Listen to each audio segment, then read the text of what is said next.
records. Smell the cover, read all the verses. Tell me about your favorites on Vinyl and Vision.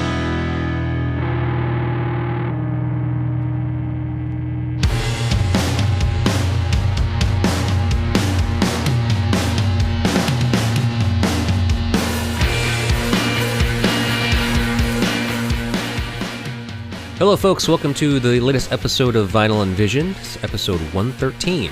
Today's very special guest is Blake Bickel. Blake is the guitarist and singer for the band Bronson Arm from Kalamazoo, Michigan. What you're listening to is the first track off of their brand new self-titled debut album on Learning Curve Records. It's Pleasure Brea. At the end of the episode, I'll include a short clip of another song called Drain the Coffers. Blake is joining me today to discuss an album that he considers influential to him, important to him in some sense, in the development of his musical tastes and career. The album he chose was Melvins Houdini, the Melvins' fifth studio album and their major label debut. Released in 1993. It's a great album. I'm sure there's tons of people that really love it, and I'm sure there's tons of people that also consider it incredibly influential. I think it's a great album. I've taken a lot of pleasure in getting to know it deeply, and more deeply than I've known it in the past. I have considered myself a mediocre Melvins fan. I like some of their albums. I don't like everything they've made. I haven't really listened to everything they've made because there's a shit ton. But Bronson Arm is a great band, a great new band. They have, if you check their discography out, they have a few singles out, and then this new self-titled full-length album on Learning Curve Records, which is available for vinyl purchases, and the splattered color vinyl looks awesome.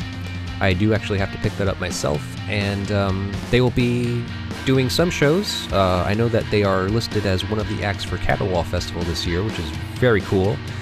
And other than that, I mean, they'll probably be making a round somewhere around the Midwest, possibly out east. We don't know for sure yet, but the dates will be coming up soon, I'm sure.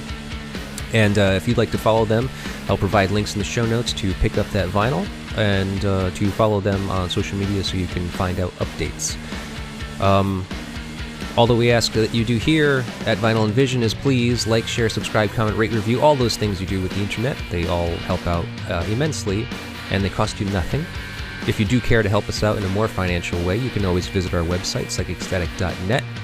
Any purchase you make there goes towards funding this show. There's plenty of records out there and other releases that we've put out, that Psychic Static has put out, and including a new Narnia album, which is in the works. It's almost ready to be posted, so please follow us on social medias, Bandcamp, and stuff like that, and you'll get the latest information on that release that is soon to be available.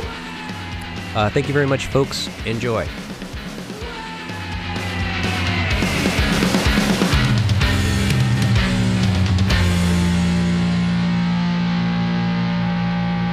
Hi, Blake Bickel. How are you?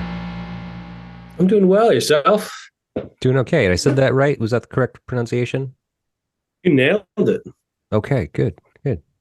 So what's going on with you, huh? Not much. Getting over a gnarly cold. Oh, yeah? Okay. So voice is extra deep today and all week. Okay. Well, it sounds good to me. Where are you right now? Kalamazoo, Michigan. Okay. But what room are you in? Because I just see this beautiful backdrop to you. This is my mastering studio. I do audio mastering. Oh, okay. Great. I find it's the quietest, most peaceful room in the house. So. Oh, okay. And it's in your house? Yeah. That's nice. Yeah, I'm actually inside my house today. I usually am out in the shed, which is back there outside, but it's freezing cold right now. So I figured might as well just try to stay inside today. Yeah, there's no point in torturing yourself. All right, with all those things out of the way, we can get down to business, I guess. So, can I just start by saying that I really love your record? the new one. Oh, thank you very much. Yeah, it Thank sounds you. great. I kind of knew right away as soon as I heard the first single off of it that I was going to like the album when I could hear the whole thing, and then I finally heard the whole thing, and I was just like, I'm right. Yep, it's good. Wonderful. I like to hear that. Thank you very much. No, no problem. And you guys are like loud as fuck, right? When you play live? Yes. Yeah, we're pretty loud. I mean, I like to think that it's more about pushing air and like feeling the sound versus like sheer decibel. Hmm. Um, and we definitely get a lot of comments from people saying that we're loud and heavy, but not that distorted. Um, and Hmm. I think pretty. I think we're pretty distorted, but I do hear a lot of feedback from people saying that we're surprisingly clean and articulate, at least with the guitar tones and whatnot. But for Hmm. me, I just it's important to really to feel the sound, so it ends up Sure. being kind of loud. Yeah, yeah, and that's interesting. I mean, like typically whenever something gets incredibly loud, it tends to distort no matter what. Yeah, So it's interesting that your band can retain its kind of clarity even through like, loud volume. yeah. I just go with really big amplifiers and really big cabinets, but I'm not pushing the amplifiers to their maximum capacity. Hmm. They're usually around 50% of kind of what they could do. Hmm. Um, I think being a audio mastering engineer, I'm really particular about gain staging and dynamics and articulation. So yes, we have fun with that and experiment a lot. Yeah. Yeah, it makes sense. Yeah. So now I invited you on here tonight to speak about an album that was important to you, and I kind of I want to make a huge assumption. I'm assuming we're around the same age. Uh, How old? I'm 43. Yeah, pretty much. I'm 40. I think I'm 45 this year. Yeah. Okay, yeah. All right. So, because I was wondering, based on the album of choice, the album you chose, Melvins Houdini, it kind of seems like a Melvin's novice choice. Like, was that your introduction point? Exactly. Yeah, that was the first record that introduced me into the Melvins, and I've been a fan and listened to all their stuff. But that one, whether it's a nostalgia thing or a sentimental thing, that one has just always hung around. Um, Always been on rotation and something I draw upon for almost every band I've been in to some degree, depending Hmm. on what it is. But, Yeah. And when it did you just get felt turned like down to it, do you think? I think when I was doing the math this morning, when I think I would have been 15. I heard a Melvin song on a snowboard video because I grew up in the country in Idaho Falls, Idaho, and there was not a lot of music. There was not a lot of alternative music going around, and the music stores and record stores definitely did not carry that type of music. So Hmm. kind of all the music that I was learning about that was different from what was on the radio was coming from skateboard and snowboard videos. Hmm. Yeah, that seems So very typical for a lot of punkers. yeah, Yeah, but so 93 is when the album came out, and I guess so it was probably around that same time. yeah, probably would have been fall of '93 if I had to guess. Okay. And so how are you about the Melvins now? Like are you a consummate fan or is that kind of the one thing you like? Oh, I love everything they've put out. There's certain things I am drawn more towards less than others, but I can enjoy everything they've done. And I think just being a fan and amazed by their how prolific they've been and Hmm. have been able to just keep doing it, keep being creative and reinvent themselves and So in general, that's very inspiring. I think it's common for a lot of musicians who've been playing heavy music for a long time at a certain point to tone it down a bit, and they absolutely have not done that. And I think that's refreshing. It's Yeah. That's what they have inside them. That's what gets them excited, and it still gets them excited. And you know, it's it's just a blast. I love seeing them live. Okay. Oh, so you've seen them live a number of times, I imagine? Yeah, yeah. It's one of those things where I don't necessarily catch them every time I've had the opportunity, just because maybe I've seen them maybe 6 or 7 times, and the last few times I saw them were so unbelievably good, such a great experience. It's like I want to like leave that Hmm. kind of want to leave that at the peak, and you know, but Right. I'm still gonna go see them. I'm just Yeah, you kind of have seeing. to, right? I mean, that's the problem with that band, like being so prolific and always kind of just continuing doing what they do and at a breakneck pace as well, constantly putting out Yeah, records, constantly on tour. It's like if like their audience, I almost feel like their audience might get fatigued at some point. it could, but I'm definitely due up to catch them again. It's been a few years, and yeah, like I said, they just don't stop. They keep putting out music that's interesting, and it's like there's common threads to like what they're doing now to what they did, say, on Houdini, but it's evolved, it's changed, and it's really fun to find those parallels and the differences, and they're great. Yeah. Okay.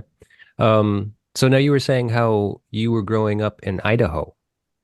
Yeah, Where that's where from the age like maybe 9 to 16, I was in Idaho Falls, Idaho, and that was at the time for me was a culture shock for sure. But that's where I learned and got into a lot of different music um, yeah. that I still listen to today. Okay. Uh, So 9 to yeah, 15. So where did you come from? uh, the East Coast, Glastonbury, Connecticut. Oh, okay. And then after Idaho, I moved to San Diego with my parents, Hmm. and then bounced around the West Coast for a while. Then Salt Lake City, Utah, back to California, Missoula, Montana, Seattle, and now I live in Kalamazoo, Michigan. Yeah, okay. So why was the family moving around so much? Just my dad did consulting work for different nuclear power companies, doing engineering, Hmm. and he followed where the contracts were. So Oh, okay. after California, that's where when I finished high school and I moved to Salt Lake on my own, and then back to San Diego, and then to Montana, then Seattle. I spent a good almost a little over a decade in Seattle, Hmm. and then maybe 4 years ago moved here to Kalamazoo, Michigan with my family. Yeah. Okay. Um, so now you guys were moving around a lot, but I mean, what was like what were your memories of like music like in the house? My parents listened to a lot of classical music. Hmm. Okay. Um, if it was rock and roll or pop music, it would be like the Beatles or Elton John or Jim Croce. Hmm. Okay. Um, so and I didn't have any older siblings. I have two younger sisters. So music was usually, things I was learning about was usually coming from maybe friends, older siblings, or skateboard and snowboard videos. Yeah. And definitely remember at times, ordering stuff out of backs of catalogs to try and get new music. And thank God for cassette decks. Definitely duped a lot of tapes when Oh a yeah. friend would get their hands on something, make copies and mixtapes and whatnot. Yeah. So what was the like turning point? What like spawned your interest in like finding your own music and what were you kind of getting into? I mean, I listened and was moved by a lot of different types of music. When I was really young, I remember discovering the Doors, which were would be on like a classic rock radio station, but not as much as a lot of other things. And then it turned into Guns N' Roses, Hmm. and then I knew a girl that turned me on to the Smashing Pumpkins, maybe like 3 years before they kind of blew up. Okay. So I was really hooked on when Gish came out. That blew my mind. I think I wore through many copies of that tape. Um, Again, through snowboard videos, I got into the band Tool, Okay. which I like their early stuff. But that was uh, that first album, Opiate, was the first album that I remember listening to and getting physical chills down my spine, Hmm. um, which was new to me, and then from there, it just kind of went into a lot of punk. Got way into Fugazi and the Dead Kennedys. Oh yeah. Um, and around that time, the Melvins. Right. 93-ish. Yeah. Huh. Okay. I was actually wondering, like, when I was making that huge assumption about your musical choice, Melvin's Houdini, I was wondering if it came through the connection of Nirvana. No, not for me. I heard, I mean, yeah, I guess I would have heard Nirvana before I heard the Melvins, but it was, for me, it was just something totally different. Yeah. Uh, and I wasn't aware of any, indirect connection between them till years and years and later. But yeah, when I heard the Melvins, it was a game changer. I remember thinking that it was weird.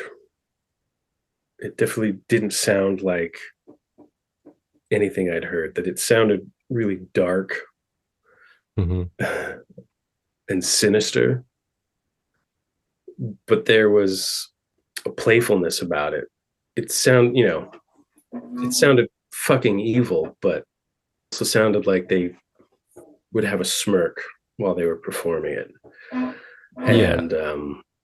And yeah, I remember hearing some of the first tracks that really got me hooked, and thinking that it sounded like I could hear metal influences, and I'd heard a lot of metal beforehand, but none of it had really caught my attention or grabbed me. It just wasn't my thing. But there was aspects about the Melvins that, in my head, I was like, oh, that's kind of metal, but not.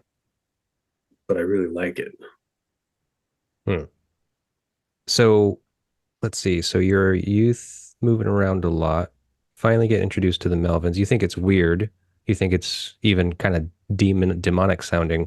So wait, so this is the first record you heard. Is there any other Melvins record that you think like, because when you made this choice, I assume maybe Melvins came to mind, but then there's so many albums to choose from.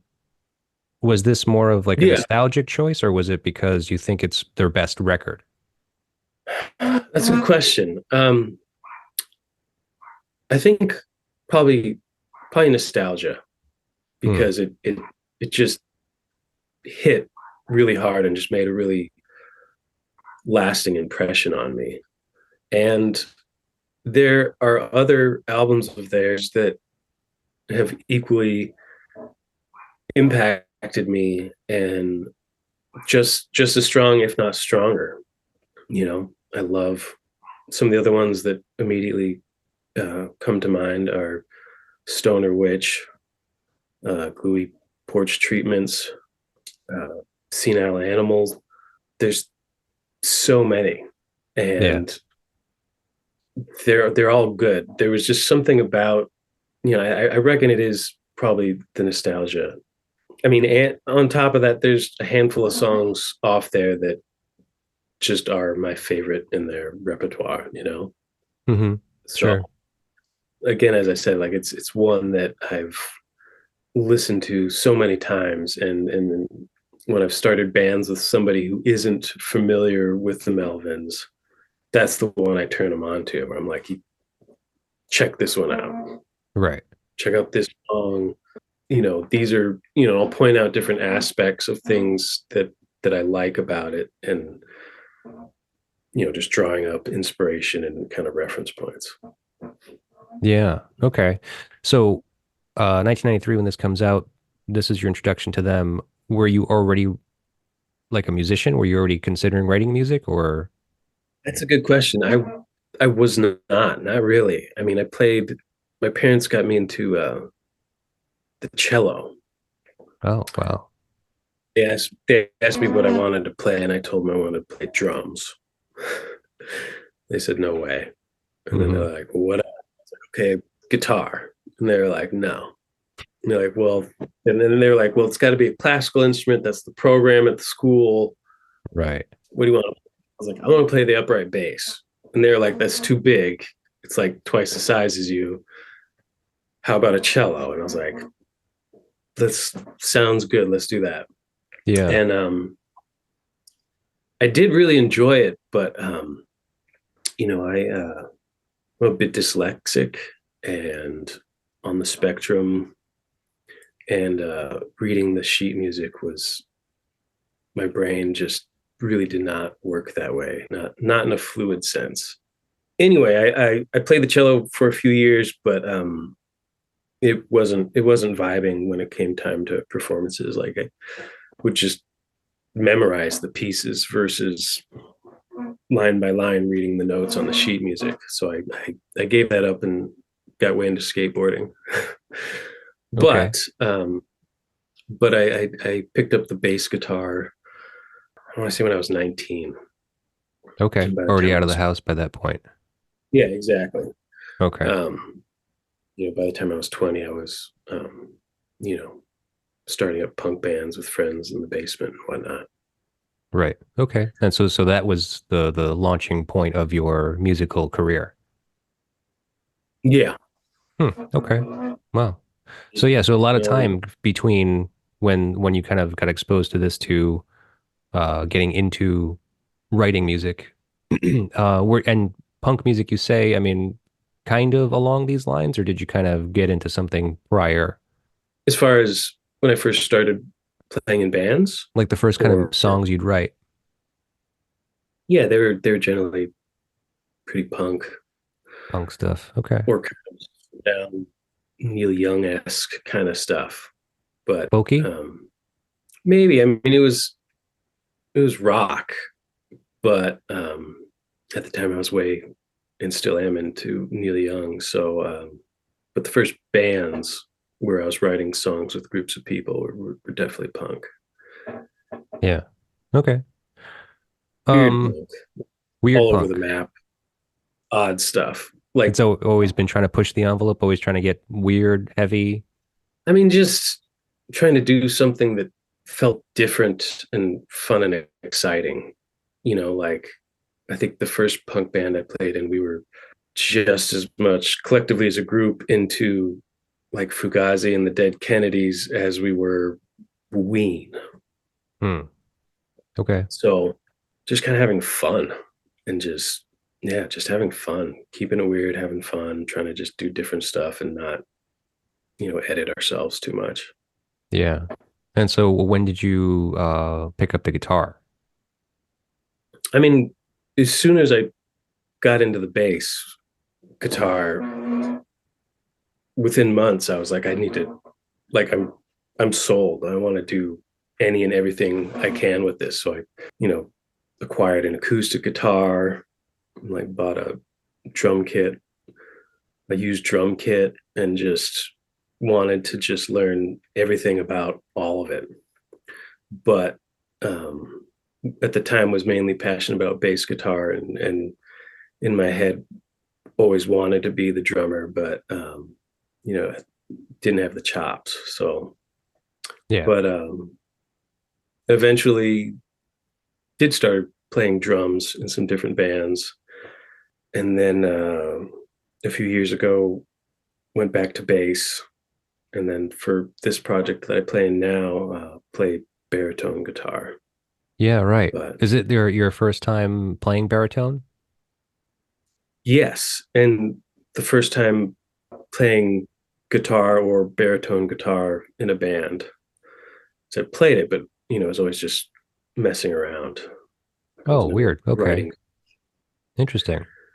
And so was it by choice that you kind of developed a two piece? Just you and Garrett is your drummer?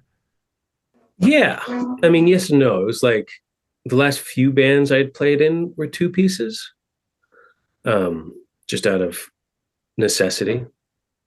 The last band I was in Seattle was called The Great Goddamn, and I played bass, and a friend played drums, and that was intentionally a two piece because I wanted the low heaviness, and in my mind, I wanted the really fuzzed out tones, and I felt that chorded tones with fuzz just sounded really muddy. Hmm. But the single notes with a lot of fuzz cranked out had a lot of really cool textures. So I figured bass would be a good instrument to do that with. And I Hmm. maybe would have done it again when I started Bronson Arm with Garrett, but was feeling that I wanted to get into some higher registers and cover a wider sonic territory that something more than the bass guitar would allow, but a regular guitar just on the opposite end of the spectrum didn't have enough low end. Right. So Yeah, that's a tried. conundrum, huh? I mean, for the two pieces, I mean, the first thing that comes to mind, and I know you know them, Bedtime Magic, which is just what you were Oh describing with yeah, bass and drums. yeah, yeah. And yeah, and Love them. Nicholas has such an overdriven bass. I mean, like, and he does some kind of chorded strumming, it seems. But yeah, I mean, like I don't, it works. It works somehow, you know? Yeah, exactly. And if it's the right two people, you figure it out. And being in a two piece, it affects how you write the song. You know what I mean? Like there's Mm, there's certain things that just won't work or don't work as well. So it informs what you write and how you write. sure. And there's only one other person to bounce the idea off of. So if they don't like it, it doesn't happen. Yeah. Yeah, I was listening to an interview the other day where someone was saying they missed having a third person to break all the arguments. But Yeah. It's not great being that person, I don't think, because how do you grease their palm a little bit, be like, hey, come on, this idea is good. Come yeah, on, I'll pay you a little extra this yeah. gig. No, I mean, lucky for us, Garrett and I, we don't actually argue that much, and it's a give and take. Right. Um, I'm going back to the Melvins for a minute. Have you ever met them? Yeah, You ever play with them? not in person, no. Oh, okay. I was just curious. They seem like really sweet guys. Dale and Buzz for the most part. I mean, the bass player seems to always be changing. They do seem very approachable. I did meet Cody Willis when Big Business was part of the Melvins. Oh, okay. Um, Super nice guy. Yeah. Super nice guy. Great. Um, Well, it's always good to know. I always like to know that the bands are good people, friendly. yeah, yeah, it helps. All right, so we still should tackle this record a little bit. Um, Sure. so the first song is Hooch, and it's going to be a great little kind of segue into not only talking about this record, but talking about your band as well. What I have here is a quote. It says, begins with a Bonham-esque clatter that simmers down to a single kick drum before the voice and guitar enter. The two tom hits that punctuate Osbourne's first two lines feel as crucial to the song's meaning as anything out of the singer's mouth. Another quote from Buzz, if the drums were different, the song wouldn't be as good. Osbourne admits, it's effective because of the dynamics of the way the drummer plays. That's also a quote. That's also a quote from Buzz. Do you think about Bronson Arm the same way? Definitely. I mean, there's parts where, you know, we want the drums to kind of take the focus for a minute, and I'll pull back or just get some feedback going, and then, you know, contrast that by then driving things together and getting kind of a push and pull tension between the elements. So, I mean, it's critical for sure. Yeah. And how did you find Garrett? We just met at a barbecue for our kids, like elementary school type function thing. Okay. And he was the only father that had tattoos. So struck up a conversation with him. You naturally gravitated to the weird guy? A little bit. I mean, you know. But I told him I played music, and he told me that he had played drums before he joined the Navy, and he literally just left the Navy and was returning back to civilian life. And I was like, well, shit, you should come over to my house and we'll get some beers and make some noise in my basement. And it just took off from there. Wow, that's fortunate, right? Find such a good drummer, right? Kind of out of nowhere. Not at all what I was expecting, because it was in my memory. I want to say it was like a month after I moved my family here, so like literally did not know anybody in town. And in my head was I knew I would play music and be in bands and do things, but I didn't know I'd find something and get it going within a month of living in town, you know? Yeah, right. I mean, sometimes it can take forever, even if you are like a local. Yeah, absolutely. So, you know, when we started out, we were just really had no long range vision for it. It was just like, let's just have fun and write songs and fuck around, and maybe we'll play out sometime. And then it just kept on rolling forward. So Yeah, well, that's great. You got some good momentum. yeah. Let's move on to the next song, Night Goat. I love that song. That song, there's something about when the guitars come in with that main kind of two-note rhythm section. To my ears, it sounds like a symphony. It sounds like just this evil, sinister wall of sound symphony. I'm definitely obsessed with that song. Okay, yeah, it's definitely one of their best. I think it's probably one of the most sought after and requested songs. Yeah, definitely one of the stronger ones on the album, for sure. Okay. So there's not much I can mention about this song. I actually, I research these albums pretty thoroughly when I have to talk about them, and this was a difficult record, really. Yeah, I got a lot of Buzz's take on the record. He basically talked about this record very recently for the 30th anniversary. So most of what I have here is based on that interview of his. But yeah, not much. He didn't have much to say about this song, except for it's a great one. Really enjoys playing it. It's definitely become a staple of their set. But it was originally recorded as a single for Am Rep before, and then they put it on this record for Atlantic. Yeah. So, I think that's the things I really enjoy about the Melvins is that, I think I've heard him say it in different interviews where it's like And I feel the same way about my art, where it's like I don't want to explain everything. I don't want every little detail spelled out. Mhm. I enjoy that interpretation is left to the listener to, pull their own conclusions about what it is and make their own decisions about what it means to them. Oh yeah, That's right. just across all their work, and I really appreciate.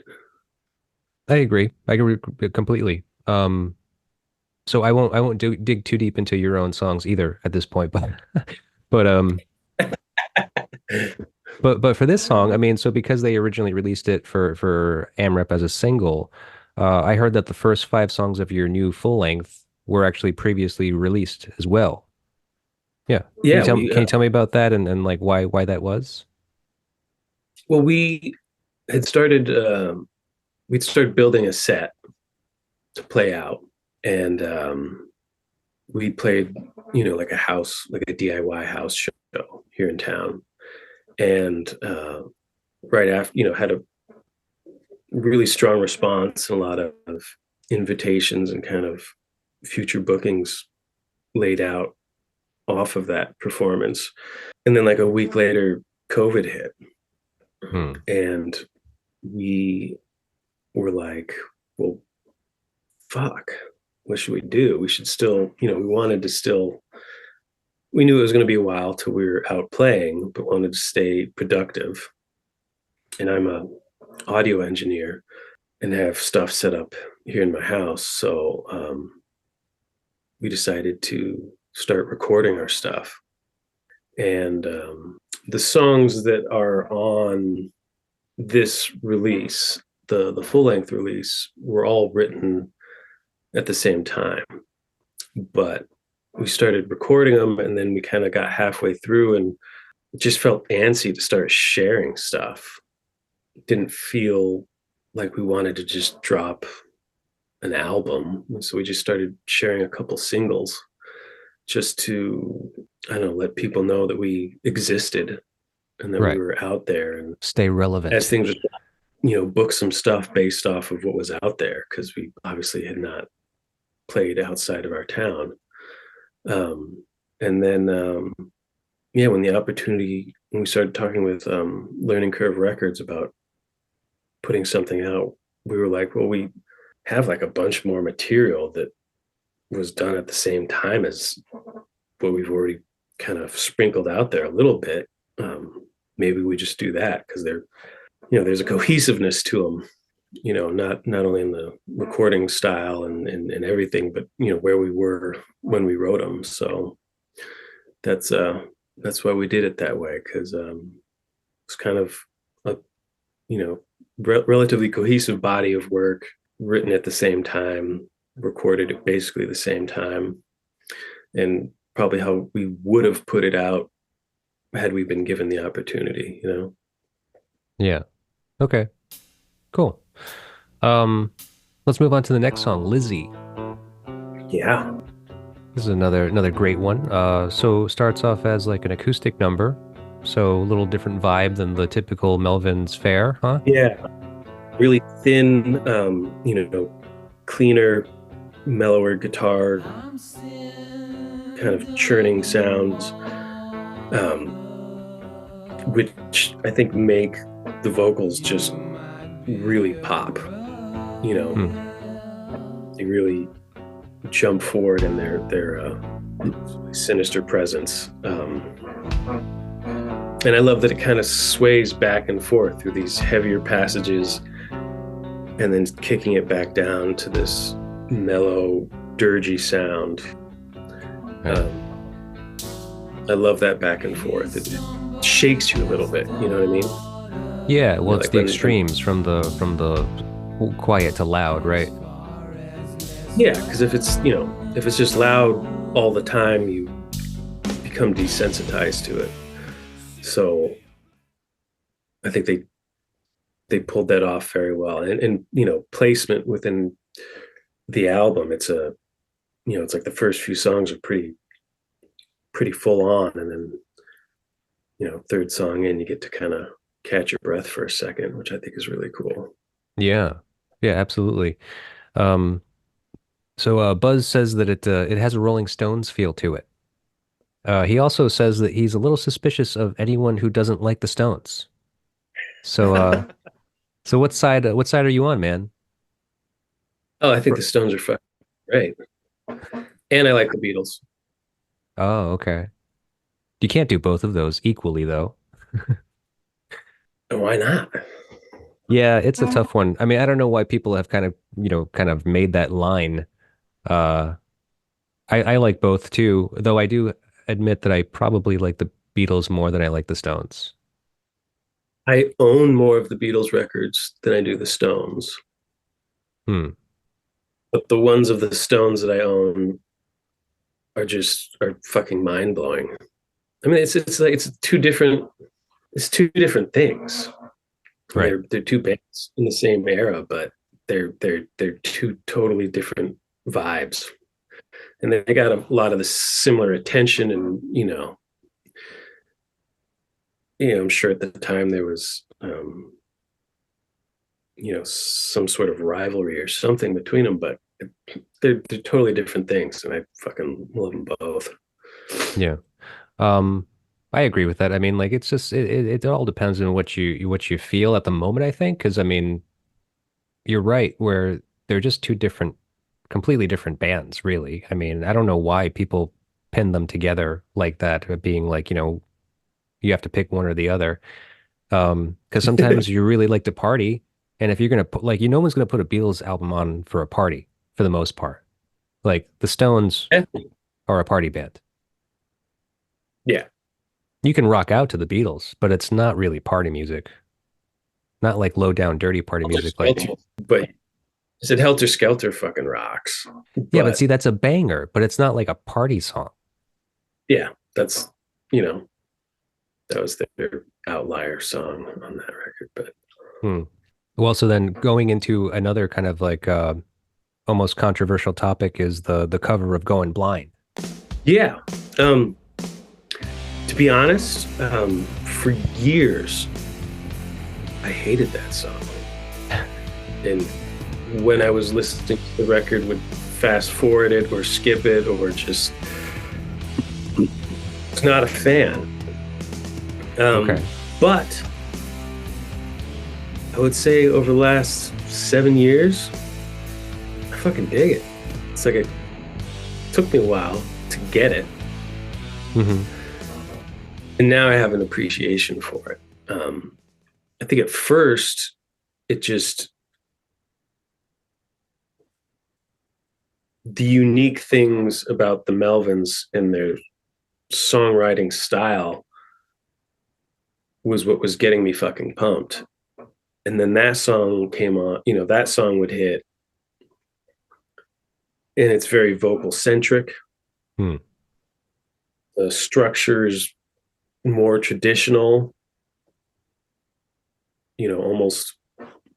almost balladesque in certain ways. And that just turned me off at the time. I was Hmm. like, this is what I'm here for.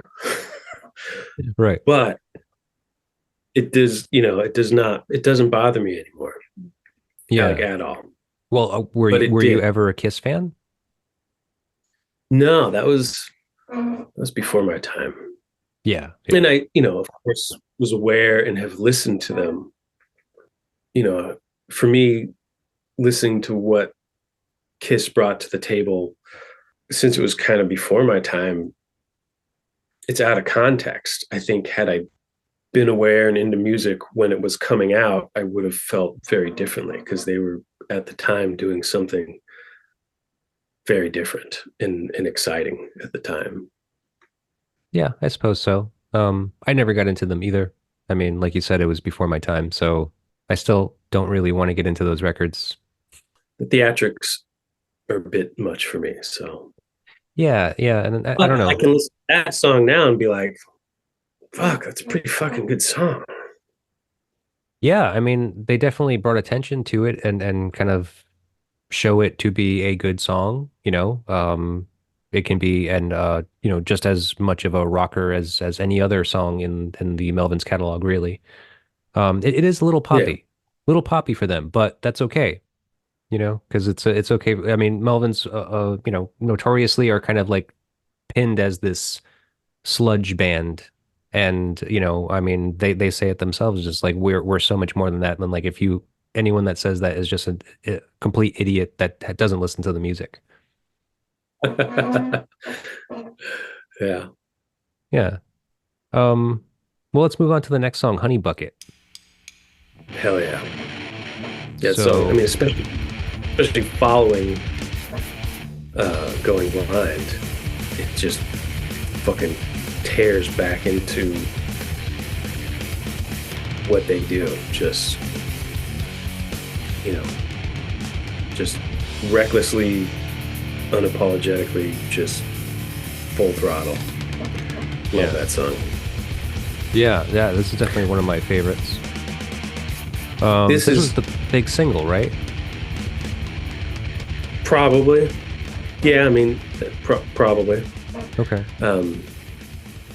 But this is one of the songs when I was younger, and the first time I really sat down and listened to the record, where I hadn't heard anything like it, and still had not been exposed to all that was out there, music and genre wise. But in my head, I was like, "Oh shit, this is metal." Like, this is, in my head, I was like, I think this is like fucking ripping, tear open a can of Budweiser, slam it, jump around, metal, but not. I knew it wasn't, because I'd listened to things like, some of the early Metallica records that had some things that interested me, but not as a whole. Didn't really grab me. But this, I was like, I can hear things that in my brain I would categorize as metal-esque, with like kind of the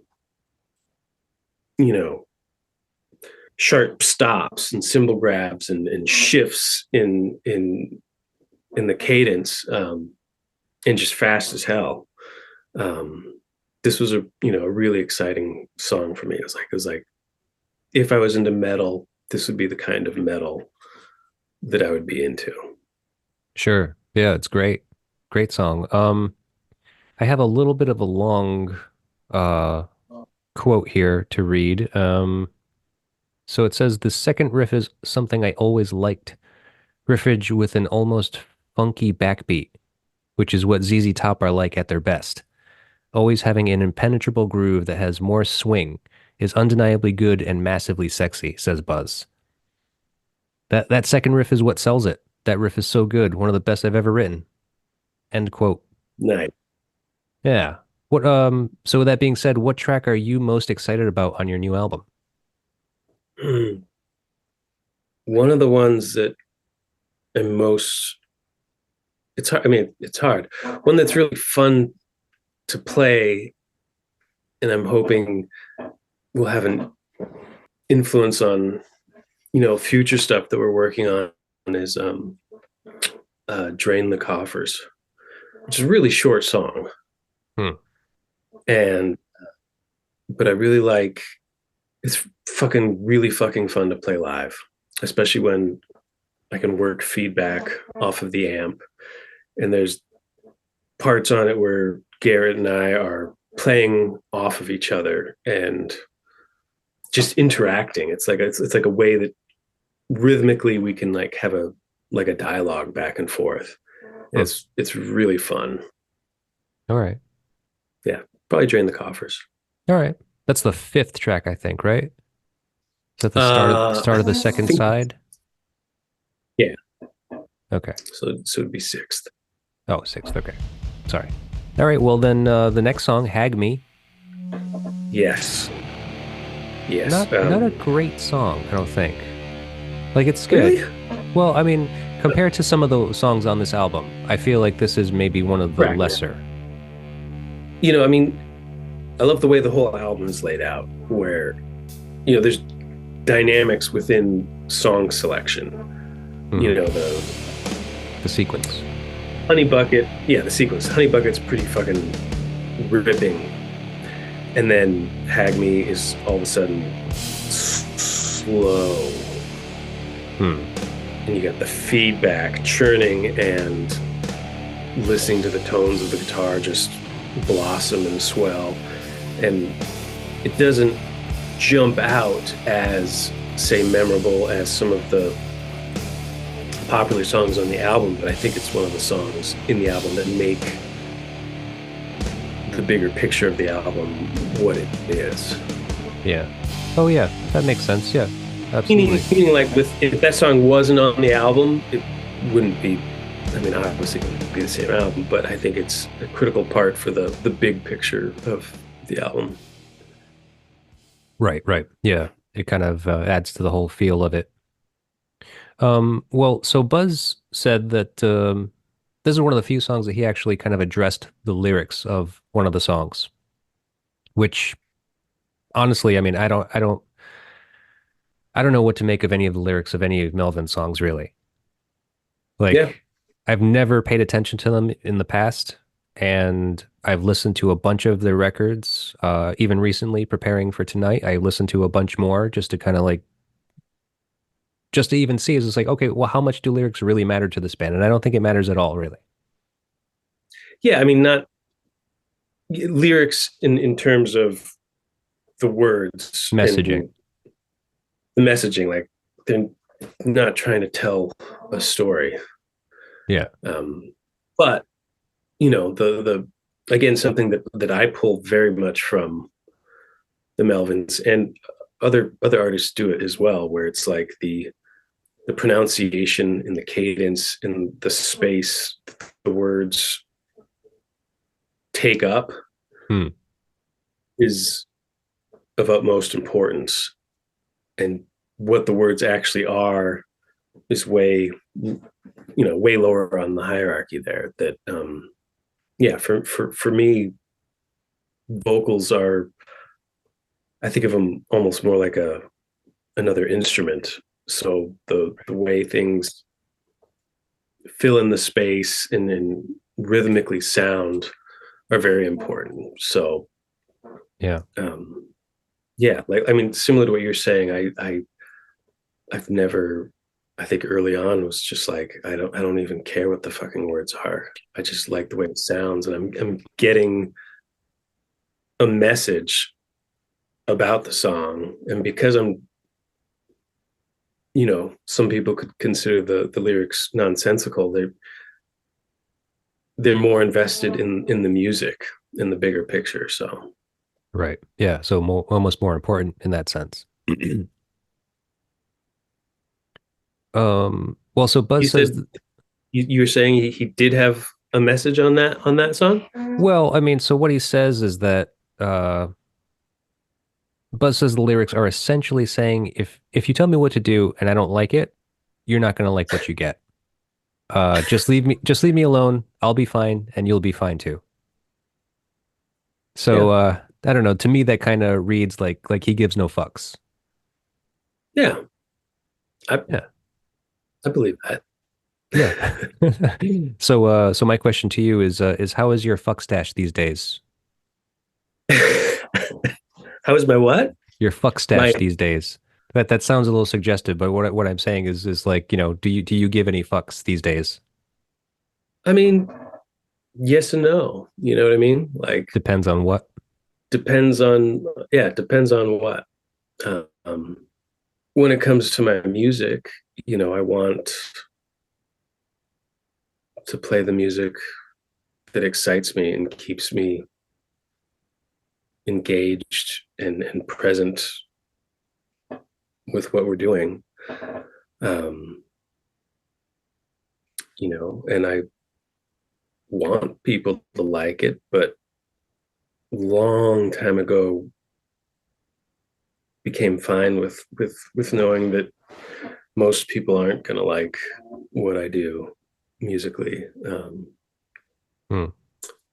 So I'm more interested in just making the music that I like, and enough, there are people that enjoy it. So that makes me fucking plenty happy.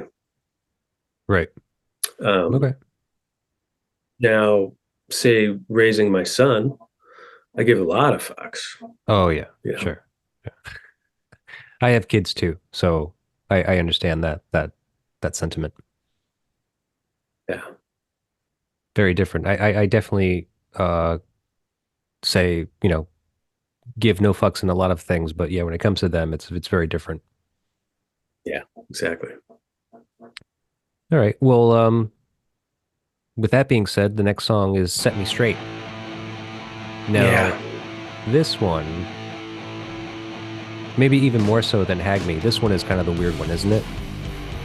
Would you agree with that? it's yeah, yeah. I think the vocals,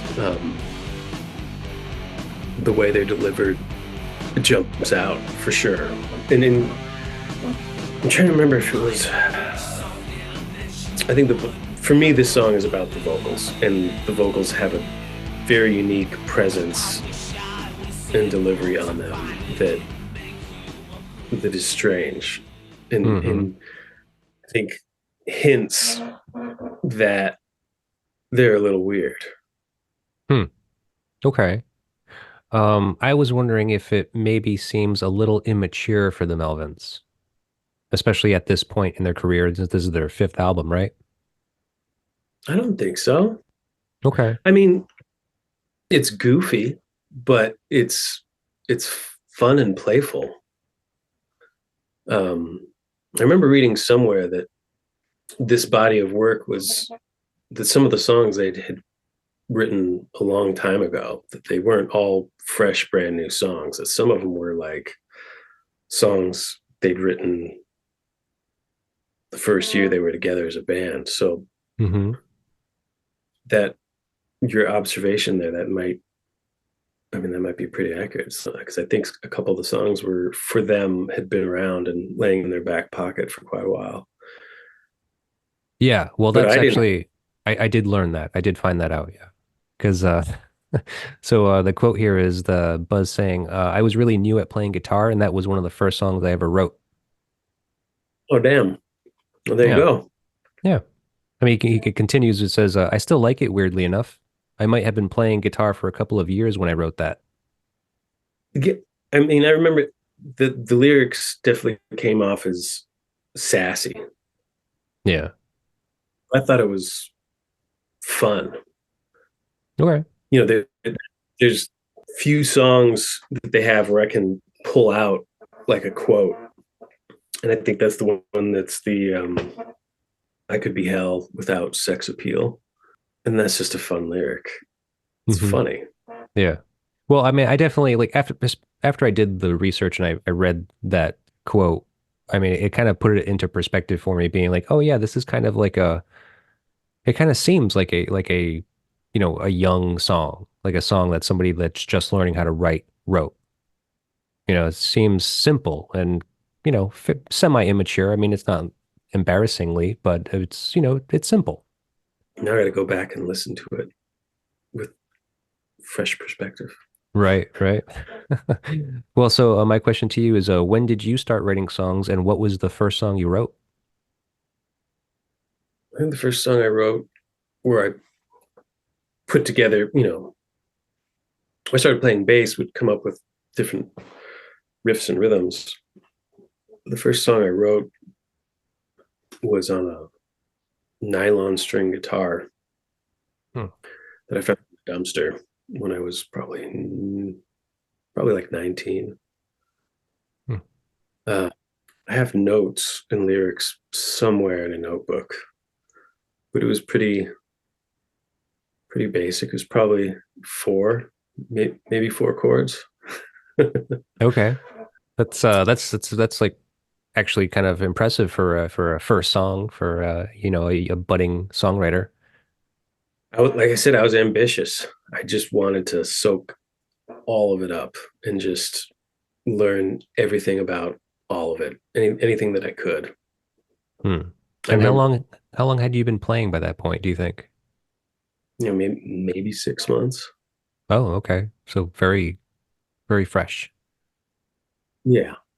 But again, also within the first year of playing, I started messing around with recording and then tracked down all the recording studios in town and begged them to let me sit in on a session.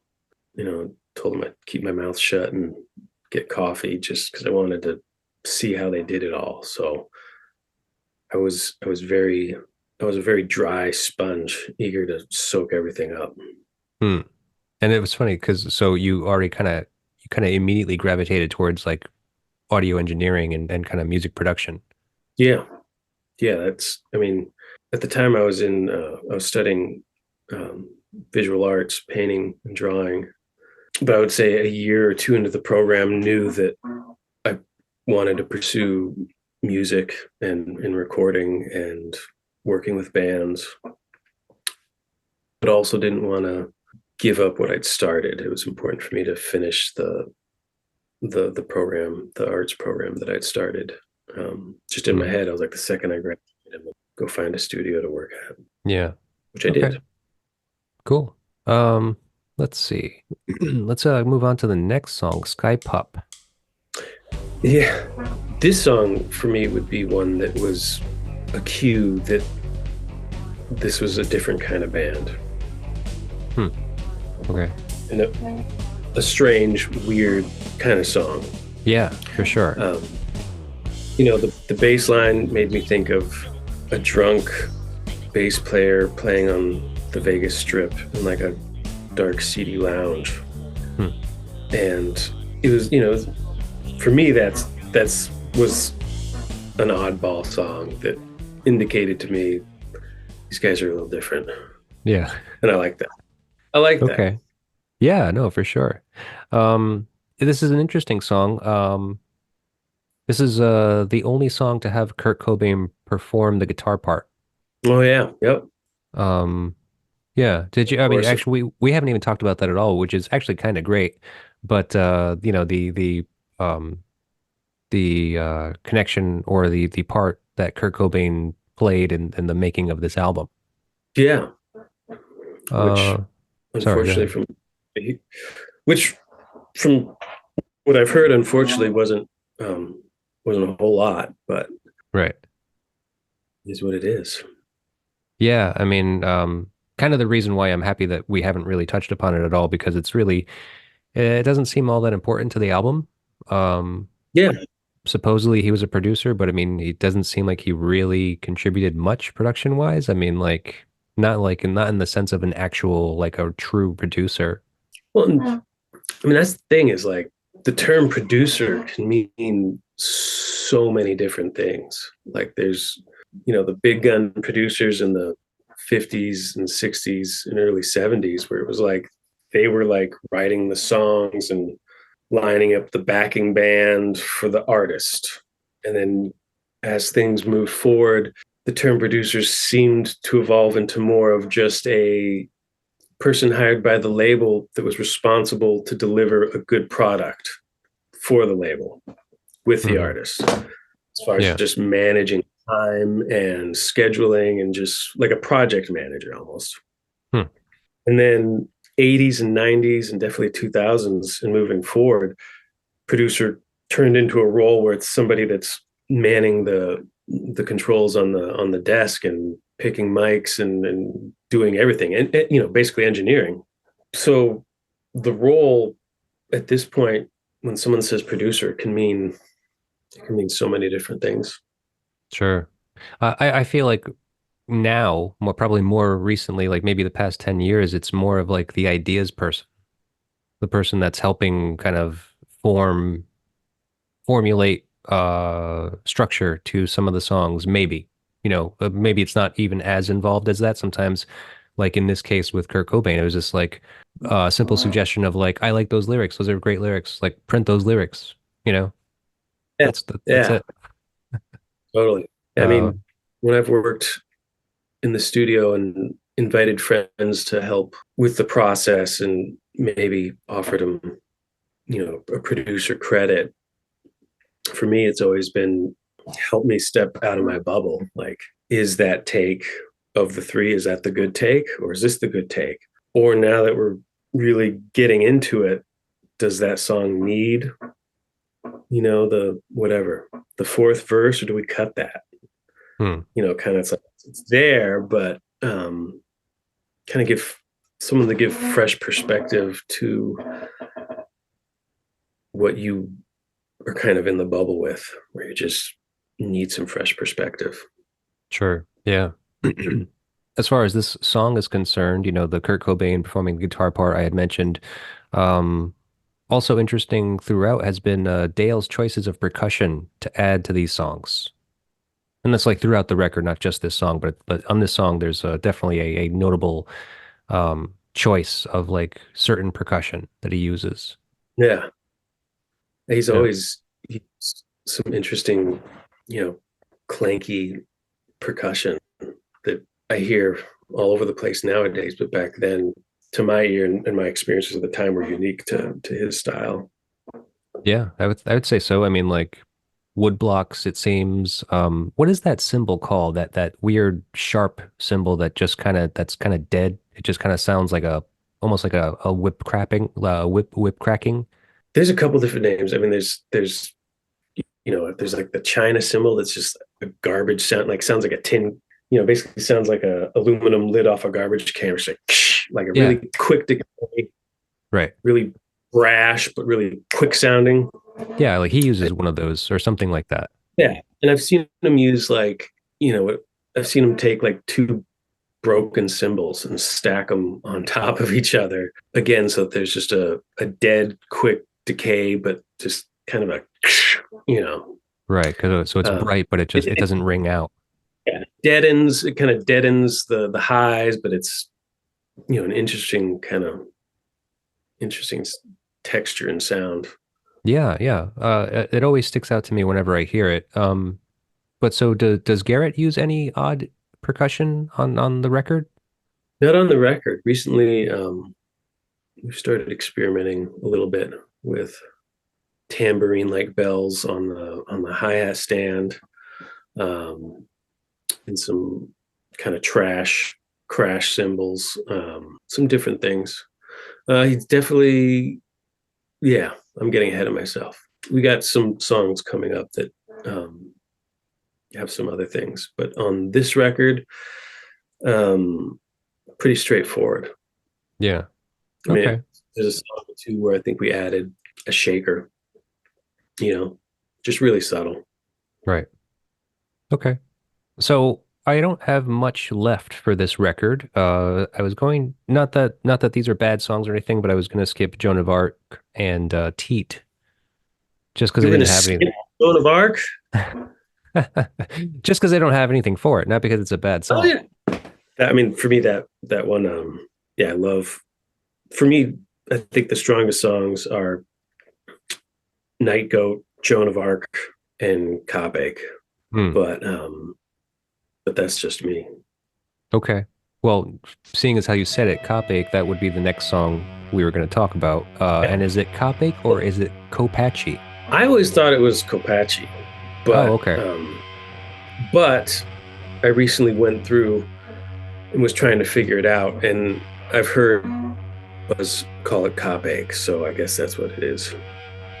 Okay. I heard him say the opposite, actually. He said it was Copache. I don't know.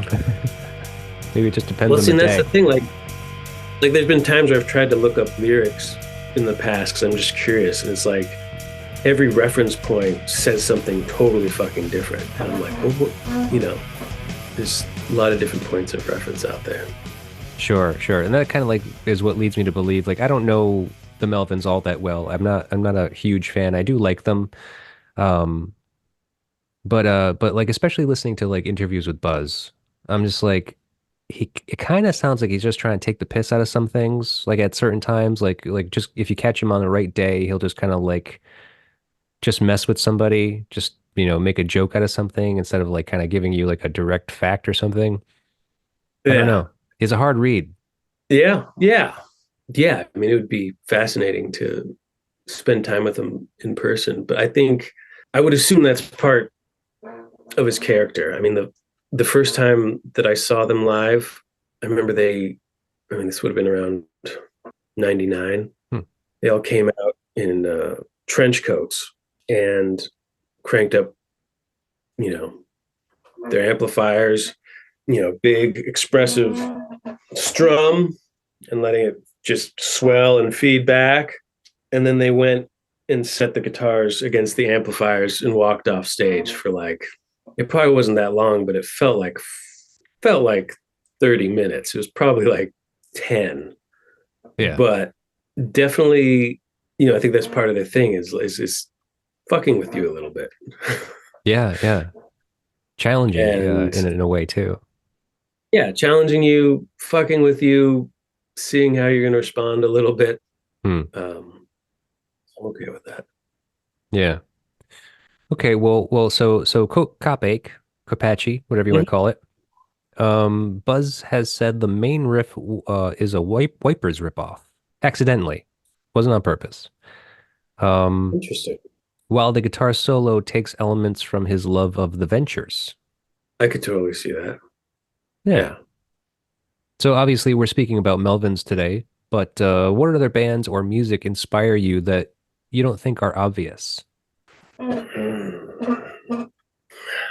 a big LCD sound system fan. Okay. I'm a big Radiohead fan. There's a lot of others that are all over the map that are more, classic, like David Bowie. David Bowie probably inspires a lot of people. Yeah, of course. One artist that I didn't get turned on until a few years ago and had a strong impact was Scott Walker, which is to me very different sounding music and very experimental and avant-garde, and that stuff is just fucking beautiful. And definitely not rock music, Yeah, I can't say that I know it too well. I know that I know that I used to be in a band with a guy that was a big Scott Walker fan, and he put it on a few times, so I can't even tell you what it was. So I know, it's just one of those things. I know I've heard it, but it hasn't stuck with me yet, and I need to actually experiment with that. You should check out Scott Walker, or the album is just Scott 3. That for me, that's the one. But all of his work is not always easily palatable, but fascinating and very moving, at least for me. Okay, cool. I'm gonna have to remind myself to get into that because I've definitely been meaning to for a long time. You said one weird inspiration that's not obvious was Radiohead, and it's funny that you said that because thinking of the last song on your record, when the horns come in, Radiohead came to my mind. Oh, cool.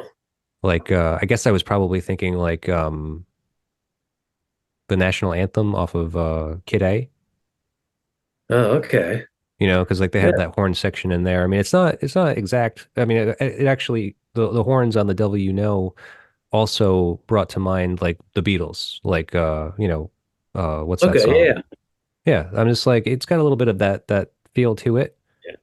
And I thought that was interesting choice for a band like Bronson Arm. Yeah. One thing that is interesting about Bronson Arm, and it's myself and the drummer Garrett Yates, is we definitely come from very different music backgrounds. He grew up on a lot of kind of hardcore stuff, and he's a little bit younger than myself, so he, Melvins were before his time. Well, I mean, Melvins are still active, but they were on his radar. Right. So we're bringing different things to the table, and he brings things that I wouldn't have thought of, and I'm sure vice versa. So yeah, that's one thing that I enjoy about it is when I've played in other bands where you all have the exact same, where you're coming from the same place. Sometimes you have to push to break out of that. Whereas working with Garrett, I'm at times trying to pull him into what I'm doing, and like, maybe if you just did something kind of like this, and he'll meet me halfway. But I think it's part of what makes the differences in what we're bringing to the table makes Bronson Arm what it is. Sure, that makes sense. Well, the what you found is working very well, it seems. Looking forward to what you guys do in the future. I know that you guys have already like working on some new stuff, which obviously is a ways away, but good to know. Yeah, it'll be some time, but we have another record recorded. We're just mixing it, and it'll be a while till it comes out. But we're going to be making up for lost time. Right. Yeah. I mean, and so, and this record just came out, and so you're going to want to tour. You're probably going to be touring this record, right? Yes. We both have families. So for us, touring is doing 3-day weekend things once a month. And then a couple times this year, we're going to get out and move around, get out of our region for maybe a week or two. Mm-hmm. Cool. And that's where we are for now. But yeah, we're going to be getting out and sharing it as much as possible, and just having fun. Yeah. Great, man. That sounds awesome. I can live vicariously through you. I kind of aspire for the same thing at some point, maybe. I know it's hard with the family, the kids. It's hard to get away, So yeah. If you can do it at all, it's a great feat. It's a challenge, but it's worth it. Yeah. Well, so I mean that concludes the record. I don't have anything else to mention about the last two songs, Pearl Bomb or Spread Eagle Beagle. I think they're intentionally just oddball, fun, fucking around. Yeah. But again, I think part of what makes it Houdini. Yeah.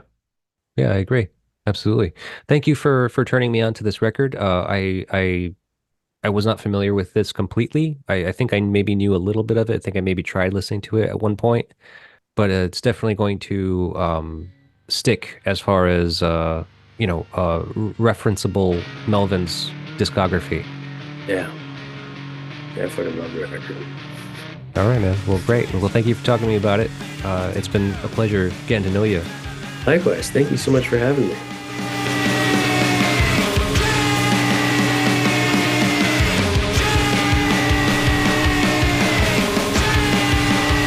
Final Envision is a Psychic Static production. Theme song written and performed by Jeff Robbins of 123 Astronaut.